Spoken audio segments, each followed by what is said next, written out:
พัฒนาความเสมอภาคหญิงชายติดพันกับการพัฒนาประเทศชาติสวัสดีท่านผู้ชมที่เคารพและรักแพงทุกท่านขอต้อนรับท่านเข้าสู่รายการมีหญิงลาวท่านผู้ชมมาพบกันในมื้อนี้ก็อยู่ในท่ามกลางบรรยากาศที่ทั่วภาคทั่วรัฐและทั่วปวงชนลาวทั้งชาติพร้อมจัดตั้งผ่อนขยายมติของประชุมใหญ่ผู้แทนทั่วประเทศครั้งที่12ของพรรคประชาชนปฏิวัติลาวอย่างเป็นขบวนการกว้างขวางไปพร้อมกับสหพันธ์หญิงลาวทุกท่านขอพร้อมจัดตั้งปฏิบัติมติของประชุมใหญ่ผู้แทนหญิงลาวทั่วประเทศครั้งที่9ด้วยการหันเป็นแผนงานของการของตนให้แทนเหมาะสอดคล้องกับแต่ละของเขตและจัดตั้งปฏิบัติวาระแห่งชาติที่อยู่ในความรับผิดชอบของสหพันธ์หญิงลาวให้สำเร็จตามแผนที่วางไว้พร้อมเดียวกันนี้ก็อยู่ในท่ามกลางบรรยากาศของการชมเชยวันสร้างตั้งกำลังป้องกันความสงบครบรอบ65 ปีอย่างมีเนื้อในความหมายท่านผู้ชมลำดับต่อไปจะให้ทานได้รับชมข่าวของสหพันธ์หญิงลาวเป็นต้นในวันที่30 มีนาคม 2026ศูนย์กลางสหพันธ์หญิงลาวได้จัดปาฐกถาวันสร้างตั้งพรรคประชาชนปฏิวัติลาวครบรอบ71 ปีวันที่22 มีนาคม 1955หาวันที่22 มีนาคม 2026วันนางฮบเสียองค์คะและเสียสละชีวิตเพื่อประเทศชาติครบรอบ80 ปีวันที่21 มีนาคม 1946หาวันที่21 มีนาคม 2026และสรุปกระบวนการแข่งขันย่องย่อฮักชาติและพิธีเปิดกระบวนการแข่งขันย่องย่อฮักชาติและพัฒนา5 ปี 2026-2030 โดยการเข้าร่วมและปาฐกถาของท่านนางอาลีวงศ์โนบุญธรรมกรรมการศูนย์กลางพรรคประธานคณะบริหารงานศูนย์กลางสหพันธ์หญิงลาวมีท่านฮงประธานคณะบริหารงานศูนย์กลางสหพันธ์หญิงลาวคณะองค์การกรมศูนย์องค์การคณะกรรมาการแห่งชาติเพื่อความก้าวหน้าของแม่หญิงแม่และเด็กสถาบันการเงินจุลภาคที่ทำเงินฝากเพื่อพัฒนาแม่หญิงและครอบครัวพร้อมด้วยพนักงานราชการศูนย์กลางสหพันธ์หญิงลาวเข้าร่วมอย่างพร้อมเพรียงในพิธีท่านประธานศูนย์กลางสหพันธ์หญิงลาวได้ยกให้เห็นการกำเนิดผลสำเร็จแห่งการนำพาชี้นำของพรรคประชาชนปฏิวัติลาวตลอดระยะ71 ปีผ่านมานับตั้งแต่เมื่อสร้างตั้งวันที่22 มีนาคม 1955โดยได้นำพาปวงชนลาวต่อสู้จนปลดปล่อยประเทศในวันที่2 ธันวาคม 1975พรรคได้นำพาสร้างสาประเทศชาติและจัดตั้งปฏิบัติแนวทางเปลี่ยนแปลงใหม่นับแต่ปี 1986 เป็นต้นมาประเทศชาติได้มีเสถียรภาพด้านการเมืองสังคมมีความสงบเศรษฐกิจแห่งชาติมีการขยายตัวอย่างต่อเนื่องชีวิตของประชาชนได้รับการปรับปรุงยกสูงดีขึ้นกว่าเก่า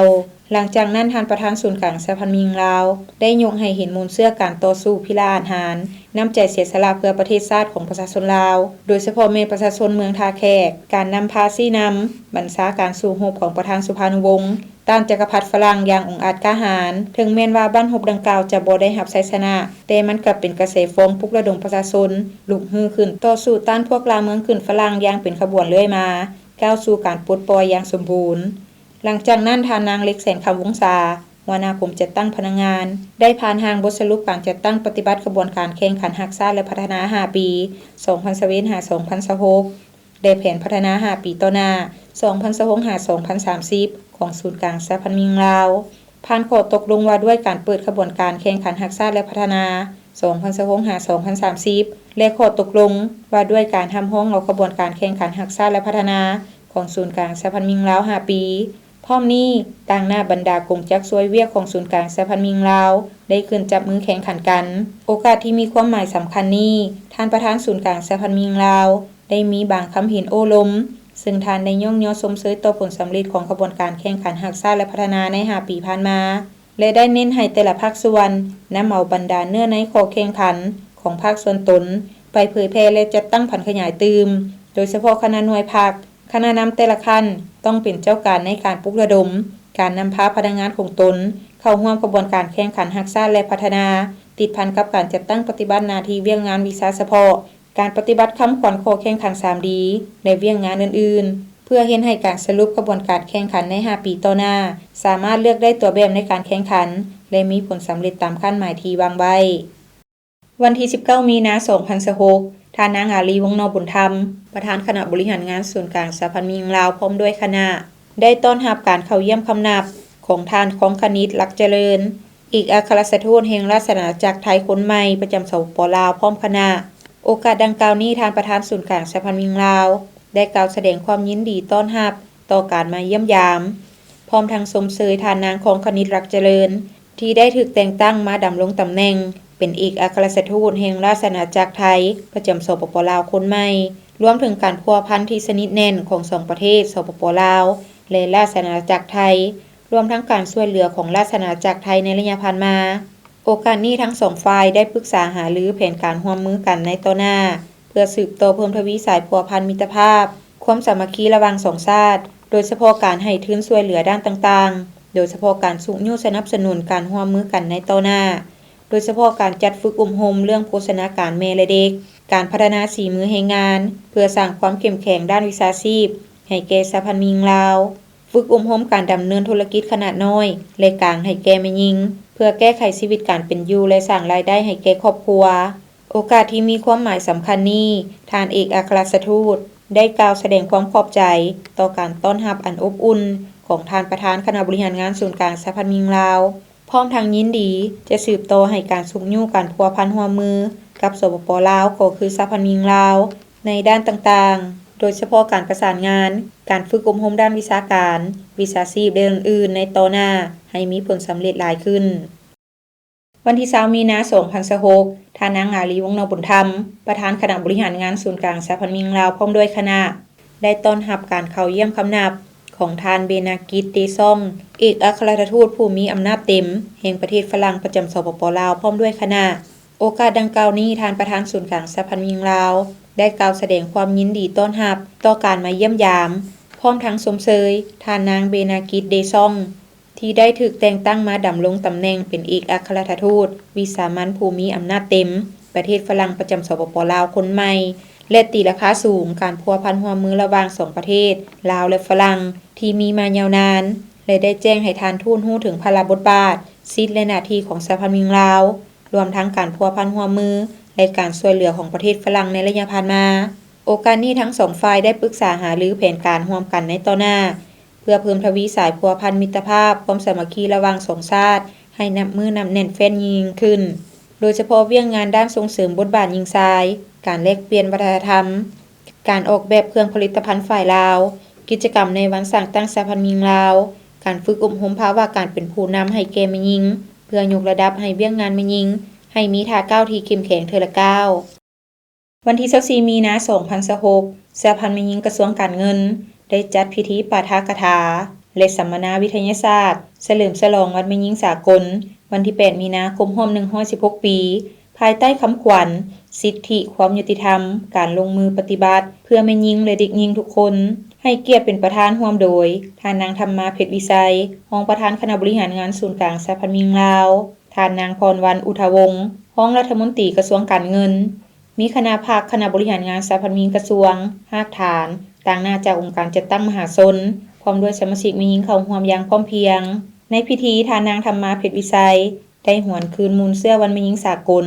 เกิดขึ้นจากกรรมกรหญิงในโรงงานตำแพนรัฐนิวยอร์กประเทศสหรัฐอเมริกาได้พากันลุกฮือขึ้นประท้วงให้นายจ้างเพิ่มค่าจ้างและเรียกร้องสิทธิของพวกเขาแต่สุดท้ายมีผู้หญิง119คนเสียชีวิตย้อนคนบ่ดีระหว่างเพลิงเผาโรงงานที่พวกเขานั่งซุ่มนุมกันอยู่นั่นโดยเหตุการณ์ทั้งหมดนี้เกิดขึ้นในวันที่8มีนา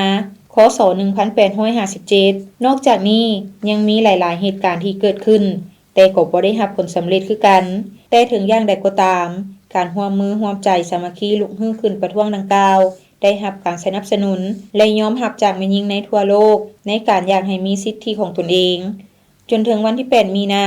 คศ1910ความพยายามของแม่หญิงเหล่านี้ก็ได้รับความสำเร็จเมื่อตัวแทนแม่หญิง17ประเทศเข้าร่วมประชุมสมัชชาแม่หญิงสังคมนิยมครั้งที่2ในเมืองโคเปนเฮเกนประเทศเดนมาร์กโดยในที่ประชุมได้มีการประกาศห้ำฮ้องขอเฮียงห้องของบรรดากรรมกรหญิงในระบบ38คือยอมให้เวลาเฮ็ดเวียกเหลือวันละ8ชั่วโมงให้เวลาศึกษาหาความรู้เพื่อพัฒนากายภาพของตัวเอง8ชั่วโมงและอีก8ชั่วโมงเป็นเวลาพักผ่อนพร้อมทั้งได้รับค่าแรงงานเท่าเทียมกับแรงงานผู้ชายและมีการคุ้มครองสวัสดิการแม่หญิงและเด็กอีกด้วยดังนั้นจึงได้กำหนดวันที่8มีนาเป็นวันแม่หญิงสากลของทุกๆปีหลังจากนั้นผู้เข้าร่วมได้รับฟังการโอ้ล้มจากท่านรองรัฐมนตรีกระทรวงการเงิน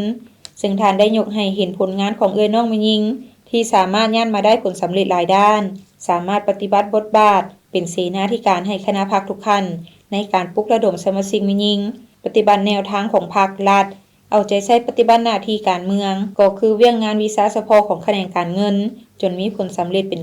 99พร้อมนั้นท่านยังเน้นให้คณะสาพันธ์แม่หญิงต้องบุกปืนพัฒนาตัวเองในทุกด้านสืบต่อกำแน่นทิศทางหน้าที่รวมขององค์คณะภาคกระทรวงและพร้อมกันเข้มแข็งเป็นเจ้าการเต้าโฮมความสามัคคีและศึกษาอบรมปลุกระดมน้องแม่หญิงเข้าในการปฏิบัติแนวทางนโยบายของพรรคและระเบียบของรัฐที่กำหนดไว้แต่ละระยะพร้อมเดียวกันนี้ในพิธีได้รับฟังการนำเสนอหัวข้อทักษะการเฮ็ดเวียงร่วมกันที่มีประสิทธิผลจากอาจารย์ท้องดีพรหมวงศาวันที่26มีนาคม2026ท่านนางผาสุขพงษ์วิจิตรรองประธานคณะบริหารงานศูนย์กลางสหพันธ์แม่หญิงลาวได้เข้าร่วมงานส่งเสริมการเป็นผู้นำแม่หญิงยุคใหม่ครั้งที่5จัดขึ้นที่ห้องการสภาการค้าและอุตสาหกรรมแห่งชาติกล่าวเปิดพิธีโดยท่านปริญญาเอกนางวาลีเวชพงษ์ห้องประธานสภาการค้าและอุตสาหกรรมแห่งชาติลาวผู้ชี้นำเวียงงานหน่วยสหพันธ์แม่หญิงสภาการค้าและอุตสาหกรรมแห่งชาติลาวมีท่านรองรัฐมนตรีห้องผู้ว่าการธนาคารแห่งสปป.ลาวห้องประธานสภาการค้าและอุตสาหกรรมแห่งชาติลาวต่างหน้าจากภาครัฐองค์การจัดตั้งสากลสถาบันการศึกษากลุ่มสมาคมและหัวหน่วยธุรกิจและภาคส่วนที่เกี่ยวข้องเข้าร่วมการจัดงานในครั้งนี้เพื่อเป็นการเฉลิมฉลองวันแม่หญิงสากล8มีนาคม116ปีพร้อมทั้งเป็นการเพิ่มทวีความสามัคคีและสร้างสายสัมพันธ์ระหว่างหน่วยแม่หญิงสภาการค้าและอุตสาหกรรมแห่งชาติลาวกับหน่วยแม่หญิงบรรดาองค์การอบข้างทั้งภาครัฐภาคธุรกิจและคู่ร่วมพัฒนาได้มีบทบาทในเวทีสนทนาระดับสูงและระดับวิชาการในหลากหลายหัวข้อที่เป็นประโยชน์ให้แก่สังคมพร้อมทั้งเป็นการเผยแพร่และเสริมสร้างความรู้ความสามารถให้ผู้ประกอบการหญิงยุคใหม่ในวาระพิธีผู้เข้าร่วมได้รับฟังการนำเสนอในหัวข้อการส่งเสริมผู้ประกอบการหญิงภายใต้โครงการ ASTI โครงการ Green Up และ UNDP โอกาสนี้ท่านรองประธานศูนย์กลางสหพันธ์แม่หญิงลาวได้ร่วมเวทีสนทนาเกี่ยวกับความเป็นผู้นำของการหันเปลี่ยนการพัฒนาธุรกิจในยุคของเศรษฐกิจที่ขับเคลื่อนด้วยเทคโนโลยีและนวัตกรรมพร้อมทั้งหัวข้อสถานการณ์น้ำมันเฮาควรรับมือแนวใดการบริการทรัพย์สินมาเป็นสินเชื่อและการนำใช้ AI เพิ่มยอดขายในออนไลน์และโอกาสเข้าถึงแหล่งทุนด้วย AI ภายหลังรับฟังการนำเสนอในหัวข้อต่างๆแล้วผู้เข้าร่วมก็ได้แลกเปลี่ยนความคิดเห็นเพื่อให้เป็นความรู้และวิธีการรับมือในยุคดิจิตอลให้ดีขึ้นกว่าเก่าที่ท่านรับชมผ่านไปนั้นก็แม่นข่าวการเคลื่อนไหวของสหพันธ์แม่หญิงลาวท่านผู้ชมจากนี้พักผ่อนกันก่อนแล้วจึงกลับเข้ามาในระยะถัดไปของทางรายการการใช้ความรุนแรงต่อแม่หญิงบ่แม่นปัญหาเล็กน้อยแต่เป็นสิ่งที่ทุกคนควรแก้ไขมันแม่นปัญหาของสังคมบ่แม่นปัญหาของบุคคลร่วมแรงร่วมใจแก้ไขทุกรูปแบบการใช้ความรุนแรงต่อแม่หญิงความรุนแรงต่อแม่หญิงสามารถเกิดขึ้นได้ทุกบอนทุกเวลาและกับทุกๆคนในสังคมบ่ว่าจะเป็นคนหังคนทุกข์การศึกษาสูงหรือต่ำทุกสาขาวิชาอาชีพความรุนแรงต่อแม่หญิงมี4ประเภทดังนี้ความรุนแรงต่อร่างกายความรุนแรงต่อจิตใจความรุนแรงทางเพศความรุนแรงต่อทรัพย์สินหรือเศรษฐกิจถ้าท่านพบเห็นภัยที่ต้องการความช่วยเหลือท่านสามารถรายงานต่อบรรดาการจัดตั้งที่เกี่ยวข้องอิงตามมาตรฐานการดำเนินงานการปกป้องและการบริการช่วยเหลือทางด้านสังคมแก่แม่หญิงและเด็กหญิงที่ถูกความรุนแรงในสปป.ลาวการปกป้องและการช่วยเหลืออันจำเป็นแก่ผู้ถูกก่อร้ายประกอบมี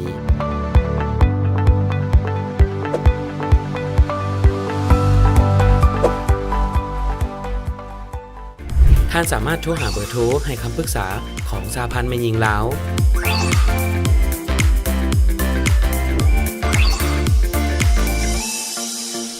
และสายด่วนศูนย์กลางสหพันธ์แม่หญิงลาว1362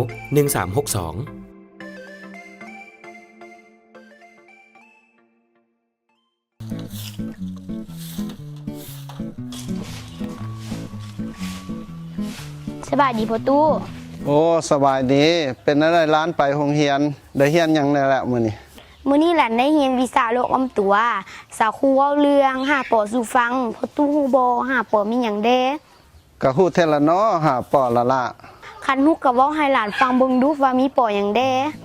ก็มีป1ฮอดป5ที่หลานเรียนหั่นตะว่า สิว่าหยังหาปอพอตู้แห่งฮู้ฮอดปอที่6พุ่น ปออย่างอีกปอที่6หัน ปอที่6ปอแม่ตู้จมปกมื้อเช้าหั่นเด้ พ่อตู้เอ๋ยมันโมเมนต์ที่พ่อตู้เอามาหันนาสาวครูว่า5ปอมีปอที่1แม่นปอปิดฝาพัฒนาที่เก็บน้ำในเฮือนบ่ให้มียุงลายเข้าไปไข่ใส่ปอที่2แม่นปอเปลี่ยนน้ำและพัดถูพัฒนาเส้นเต้าดอกไม้น้ำห้องตีนตู้ฐานห้องจอกน้ำปอที่3แม่นปอปล่อยป่าหางนกยุงเพื่อไปกินนอนน้ำปอที่4แม่นปอปรับปรุงบ่ให้น้ำค้างขังกระโปะกระป๋องอย่างตีรถเก่าปอที่5แม่นปอปฏิบัติเป็นประจำทุกๆอาทิตย์ โอ้แม่นหวะพอตู้บ่ฮู้เด้ กลับเข้าสู่รายการมียิงลาวท่านผู้ชมสำหรับระยะนี้ทางรายการขอนำเสนอการสร้างเศรษฐกิจครอบครัวแต่ว่าจะแม่นการผลิตหยังหรืออยู่ไสนั้นเชิญทานรับชมได้ครอบครัวทางจอนนี่ขุนสะทอนและนางศรีประไพหลงเมืองมาอยู่บ้านดอนมะไลเมืองท่าแขกแขวงขมวนเป็นอีกครอบครัวหนึ่งที่มีความดุมั่นในการผลิตกสิกรรมเพื่อหารายได้มาสู่ครอบครัวด้วยการปลูกหมักบวบหมักเขือหมักเพชรผักบัวแบบผสมผสานขายการปลูกหมักบวบของครอบครัวแม้นได้เริ่มต้นมาแต่ปี 2010 ด้วยเนื้อที่2 ไร่การลงทุนเบื้องต้นเพียงแต่3 ล้านกีบหลังจากปลูกแล้วได้มีการบัวระบาดรักษาใช้เวลาเพียงแต่2 เดือนก็สามารถเก็บผลผลิตได้การปลูกบักบวบปลูกเทื่อหนึ่งสามารถเก็บผลผลิตได้ยาวถึง1 ปีแล้วจึงปลูกอีกเทื่อใหม่สำหรับการจำหน่ายผลผลิตแม่นนำไปขายอยู่ตลาดหลัก3ภายในเมืองท่าแขกและขายให้บุคคลทั่วไปที่มาซื้อเฉลี่ยรายรับจากการขายหมักบวบแม่น150 ล้านกีบหา200 ล้านกีบต่อปีผลได้รับจากการผลิตกสิกรรมได้เฮ็ดให้เศรษฐกิจครอบครัวดีขึ้น สาวซีปลูกมันปลูกสลับไปสลับมาตลอดเนื้อเขาปลูกมะเขือก็ปลูก ประเภทมากมั้ง มะเพชรครับโตมาปีนี้ก็2 ปีเขามาปลูกบักบวบนี่2 ปีนี่ เห็นรายได้มันได้ดีเนาะปลูก กับก็พอได้เย็บเท่านึงก็ได้อยู่ประมาณมอง100ปลายโลขันยามแรงนะขันยามแรงได้อยู่100ปลายโลขันยามฝนนี่หมดได้แต่40ฝนตกหลายนะมันดอกมันบ่อยากจับขันยามฝนนั่นขันยามแรงดอกมันจับดีแล้วมันก็ได้อยู่ประมาณมอง100ปลายโลอันนี้แบบเห็นไทยบ้านเขาเฮ็ดตามไทยบ้านบ่ได้เฮียนมาทางใดแล้วก็เฮ็ดไทยบ้านเฮ็ดก็เฮ็ดไปเบิ่งนำ YouTube นำ YouTube นำ YouTube นำเฟซนำไลน์นั่นแหละเบิ่งเอาตามแบบเขาแน่แล้วก็มาเฮ็ดเอาราคาล่ะคันยามมันหลายแน่เจ้ามีข่อยมีมันก็ถึกคันว่ามีน้อยแน่บัดแพงแล้วแต่ ตอนปลูกอะตอนแรกก็กะเกี่ยวเมล็ดพันธุ์มันเนาะเมล็ดพันธุ์มันก่อนสิปลูกเฮาก็ได้ตัดเม็ดมันแล้วก็แช่ไว้คืนหนึงตื่นมาก็มุกไว้หันนะให้มันออกงอกบางอย่างแล้วค่อยมาปลูกหันนะเวลาเฮาปลูกเฮาก็บ่ได้ให้ปลูกแบบว่าให้มันจำได้แบบเฮาปลูกแล้วเฮาคุดคุมแล้วเฮาปลูกให้ในมันน่ะปะโลขึ้นแน่ในดำมันน่ะแต่ว่าเฮาเอาทางงอกเฮาเอานิ้วซีเฮานี่น่ะจิลงแล้วเฮาเอาในมันลงไปเป๊ปซี่นะแต่ว่าให้มันเหลือเด้ในมันอยู่เทิงเฮาบ่ได้ปลูกเลิกถ้าเฮาปลูกเลิกแล้วมันสิเน่าแล้วมันสิบ่ออก น้ำบ่ขึ้น บ่ได้มากบ่ได้ผลนะมันบ่ออก 2 เดือนก็2 เดือนได้เก็บมากคันเป็นกับคือขึ้นอยู่กับแนวมันอีกคันแนวมันไว้ก็พอตะพันเครือขึ้นก็ได้เก็บแล้วมากอะคันยาวคัน มัน เครือ สองแนว พันนี้มันก็ซ่านี่ได้เก็บซ่า แต่ยาวนาน ยาวนานตัวนี้ แบ่งก็คือเนาะผัวแล้วสิเป็นคนบัวระบัด ค้าง ทั้งเทิงแล้วก็เฮ็ดค้างเฮ็ดหยังนี่ล่ะส่วนเฮาละบัวระบัดทั้งลุ่มหั่นน่ะบ่ได้เฮ็ดทั้งเทิงมีแต่ผัวเฮ็ดแบ่งเวียกกันจังซี่นะทั้งเทิงประเภทค้างประเภทหยังผัวเบิดทั้งลุ่มแหละน้องมีแต่บัวระบัดทั้งหาทั้งหยังนี่เฮาเบิ่งเนาะเวลาใส่ปอกใส่ปุ๋ยหั่นน่ะเสียยุงเสียหญ้าละเฮาหั่นน่ะตลาดล่ะทั้งเมียทั้งผัวเก็บแล้วผัวเป็นคนไปส่ง 2 เดือนจะได้เก็บ แม่น กันว่าทะเบียนมันก็ได้อยู่20-30 โล40-50บาทมันเป็นหลายๆเดือนๆไปแล้วก็ มันก็สิหลายขึ้นนะ 100ปลาย80 100โลไปซั่นนะมันก็หลายตามระยะของเดือนมัน ลงมาปีนี้แหละแล้วฮู้วิธีปลูกแล้วมีฮู้วิธีรักษาแล้วมันเป็นหลายได้มาผลหลายปีนี้ก็ได้อยู่ เม็ดพันธุ์มันที่เหลือเขาไปซื้อก็ ถือพันใบก็มีแต่ใบได้บ่มีมากคันถือพันมากก็มีแต่มากแล้วแต่ซื้อคือเดียว โต้กับการปลูกพืชแบบผสมผสาน โดยเฉพาะเมนการปลูกหมักบวบของครอบครัวทานจอนนี่ขุนสะทนและนางศรีประไพหลงเมืองมาในโตหน้าจะขยายให้ได้หลายกว่าเก่า ว่าปีหน้านี่ก็ว่าสิปลูกมื้อนี้แต่เก่าบ่ได้ปลูกมื้อนี้ได้ ปลูกครึ่งหนึง ปลูกครึ่งหนึงปีหน้าอะไรสิปลูกมื้อนี้โครงการค่ะส่วนนั้นก็สิปลูกแต่ว่าส่วนนั้นสิปลูกเทิงมักเพชรสิปลูกเทิงมะเขือแล้วก็มักบวบไปพร้อมมันนะส่วนนั้นมีแต่เอาประเภทมากแต่หัวปีตอนลักๆหัวปีละเดือน11นี่แหละสิปลูกพักก่อนเพราะว่ามันงามเด้ผักช่วงนั้นก็ได้ราคาอีกนะแล้วเขาจังค่อยปลูกมักบวบถ้ามีใครสนใจอยากปลูกมักบวบนี้เนาะก็มาหาได้เนาะที่ให้ข้อแนะนำอยากมาปลูกก็ดีลงมาเบิ่งตัวจริงเอาอยากปลูกนะให้ความสะดวกเมิด ผลสำเร็จดังกล่าวนอกจากครอบครัวการจัดตั้งที่เกี่ยวข้องโดยเฉพาะแม่นแขนงกสิกรรมและป่าไม้สหพันธ์แม่หญิงเมืองก็ได้เอาใจใส่ประกอบส่วนสุกยู่การผลิตในการสุกยุ่งส่งเสริมเวียกงานแม่หญิงอยู่ในเขตนี้ข้าพเจ้าก็เคยได้ลงมาเผยแพร่เกี่ยวกับเวียกงาน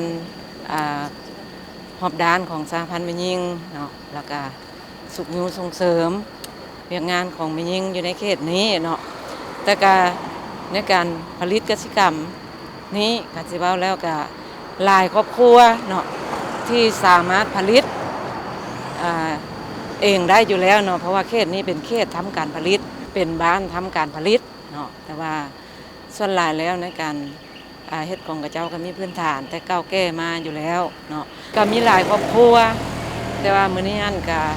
เสนออยู่ในครอบครัวตัวนี้ก็ย้อนว่าเขาเจ้าผลิตทั้งแรงทั้งผลปลูกพืชสลับเนาะเป็นระยะผ่านมาหั่นกระสั้นก็ขอยั่งยืนว่าครอบครัวนี้ก็สามารถเป็นครอบครัวตัวเบ้ทางด้านการผลิตกสิกรรมให้แก่แม่หญิงเอาได้เนาะที่ทานรับชมผ่านไปนั้นก็แม่นการสร้างเศรษฐกิจครอบครัว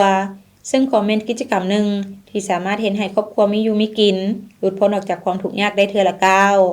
ท่านผู้ชมจากนี้พักผ่อนกันอีกครั้งหนึ่งแล้วจึงกลับเข้ามาในยามสุดท้ายของทางรายการ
ขอโท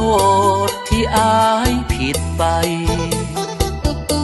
ลมพัดทำให้ใจของน้องปีปนทั้งด่าทั้งตีเฮ็ดให้ใจกายมองมนสั่งหัวใจตนน่าอายทำให้ผู้หญิง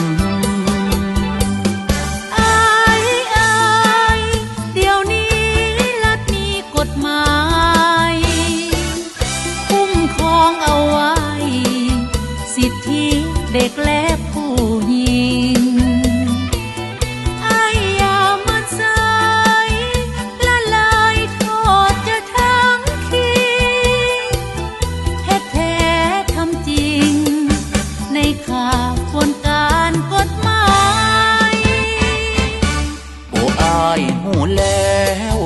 จะบอกทำให้น้องนางครอบครัวอยู่เฮียงเคียงข้างดูแล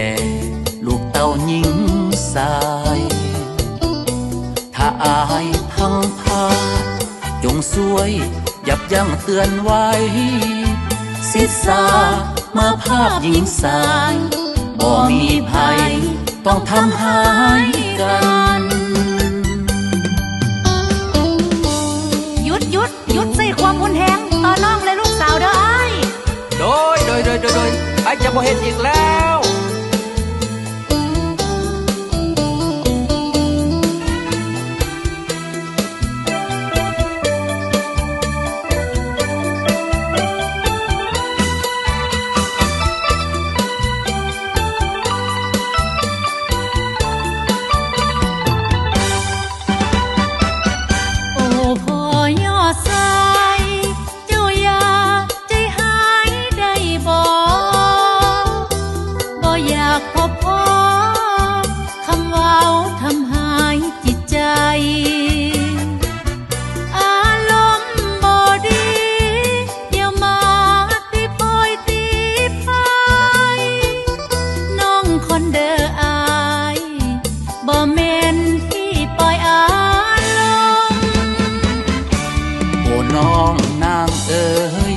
ขอโทษที่อายผิดไปลมพัดทำให้ใจของน้องปีปนทั้งดาทั้งปีเฮ็ดให้ใจกายมองมนสั่งหัวใจตนน่าอายทำให้ผู้หญิง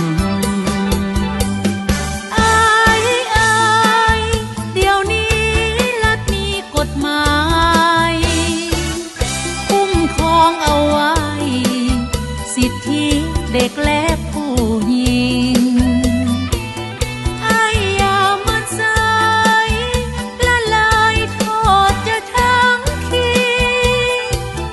เฮ็ดแท้ทำจริงในข่าวควรการกฎหมายโอ้อายหูแล้วจะบ่ทำให้น้องนางครอบครัวอยู่เฮียงเคียงข้างดูแลลูกเต้าหญิงสายถ้าอายพังพาจงสวยยับยั้งเตือนไว้ศิษาเมื่อภาพหญิงสายบ่มีภัยต้องทำหายกัน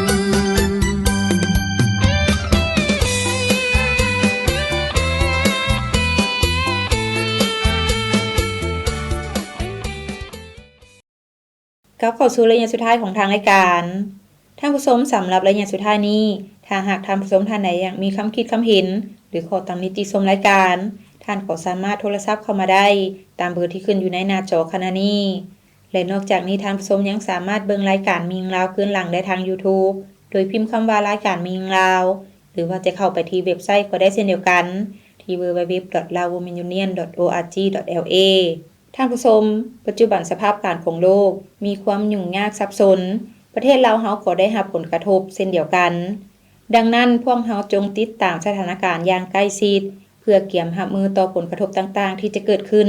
พร้อมทั้งถือโอกาสสร้างเศรษฐกิจเอกราชเป็นเจ้าตนเองสร้างความเข้มแข็งด้วยตนเองติดพันกับการสร้างสาพัฒนาประเทศชาติ